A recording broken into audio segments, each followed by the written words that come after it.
Dubrovnik, the pearl of the Adriatic, is famous today for its medieval walls, red-tiled roofs, and role as a backdrop in epic films and television. But behind the polished beauty and tourist crowds lies a city with a secret history, full of intrigue, resilience, and mysteries that shaped its unique identity. When you walk through the Pile Gate and onto the Straton, the city's main street, you are stepping onto stones smoothed by centuries of footsteps. Yet beneath those stones are layers of stories, earthquakes, plagues, spies, and hidden passages. Dubrovnik was never just a picturesque port. It was a city that survived against all odds. The first secret lies in how Dubrovnik became independent. While other cities along the Adriatic fell under Venetian control, Dubrovnik, known then as Ragusa, managed to secure its autonomy by balancing carefully between powerful neighbors. It paid tribute to the Ottoman Empire while maintaining strong ties with Europe. In this delicate balancing act, Dubrovnik became a master of diplomacy, sometimes called the Republic of Spies. Merchants were often more than traders. They carried information. One of the most mysterious structures in the city is the Rector's Palace. Tourists admire its Gothic and Renaissance architecture, but few realize it was once the nerve center of government. Each rector was elected for just 1 month, and during that time he could not leave the palace except on official business. Imagine the towns, power and confinement in the same building. Some say the palace walls absorbed the whispers of secret councils and hidden negotiations, echoes that linger even now. The Franciscan monastery holds another hidden story.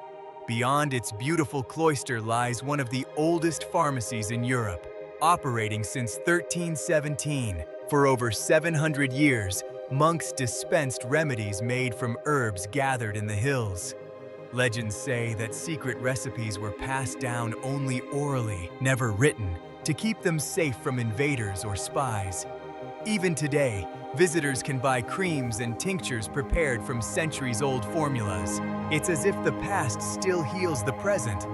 As you explore Dubrovnik's walls, you may notice bricked-up doors and windows. Many of these conceal forgotten passages.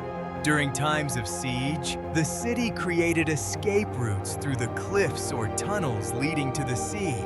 Some of these remain hidden, sealed for safety, but locals still whisper about unmarked exits known only to a handful of families. Fishermen tell tales of shadowy figures slipping into the sea at night through doors no one else can find. The earthquake of 1667 nearly destroyed the city, killing thousands. But the secret story here is how Dubrovnik rose again. Survivors worked tirelessly, rebuilding stone by stone, determined not to let the Republic die. Within a generation, the city had regained much of its former glory. Some believe this resilience was fueled not just by will, but by a deep cultural pride, a belief that Dubrovnik was chosen to endure. Another layer of hidden history lies in Dubrovnik's relationship with piracy.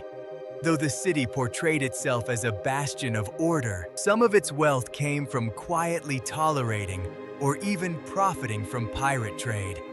Archives suggest secret deals were made, allowing certain pirate crews to dock in exchange for intelligence or a share of their plunder. This gray zone of legality gave Dubrovnik both protection and profit. Above the old harbor rises the fortress of St. John, today home to a maritime museum.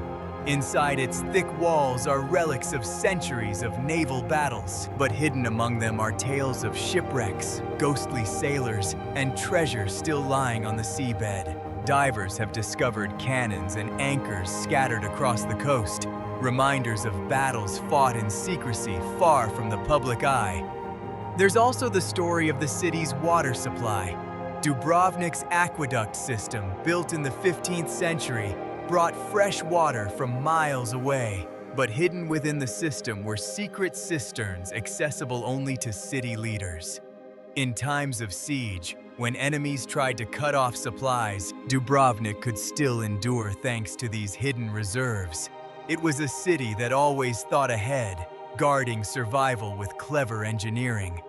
Climbing to the fort of Lavrianak, perched dramatically on a cliff outside the main walls, you sense another secret. The fortress was built in just 3 months, according to legend, to prevent the Venetians from building one in the same spot. The speed and determination of this construction are almost unbelievable. Inscribed above its entrance are the words, "Freedom is not to be sold for all the treasures in the world."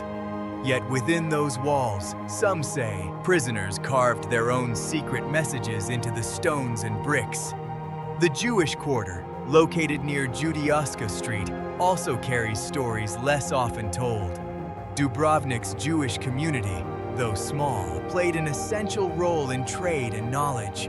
Despite times of discrimination, they preserved their culture in hidden ways. Some of the synagogues, including one of the oldest still in use in Europe, safeguarded manuscripts and artifacts that survived wars and persecution. Walking these streets today, you feel the quiet strength of a community that endured in shadows. Even the city's churches hold their mysteries. In St. Blaise's Church, dedicated to the city's patron saint, it is said that a vision of St. Blaise once appeared to warn citizens of an impending Venetian attack.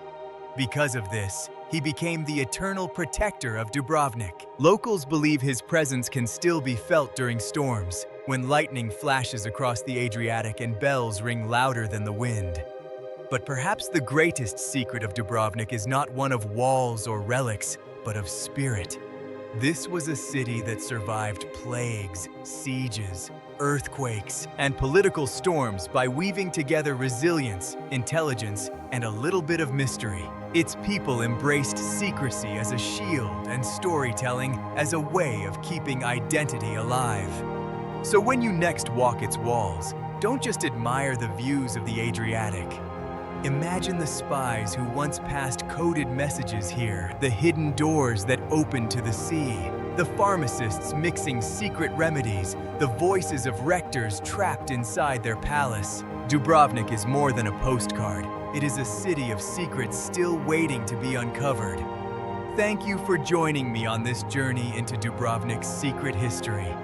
If you enjoyed this story, be sure to like, subscribe, and share your own discoveries. And remember, in Dubrovnik, every stone has a story, and some of them are still whispering to those who care to listen. If you enjoyed this video, don't forget to hit the like button. It really helps the channel grow. Feel free to share it with a friend who loves a good mystery. And if you haven't already, please subscribe so you won't miss the next story. There's a lot more to uncover, and I'd love to have you along for the journey.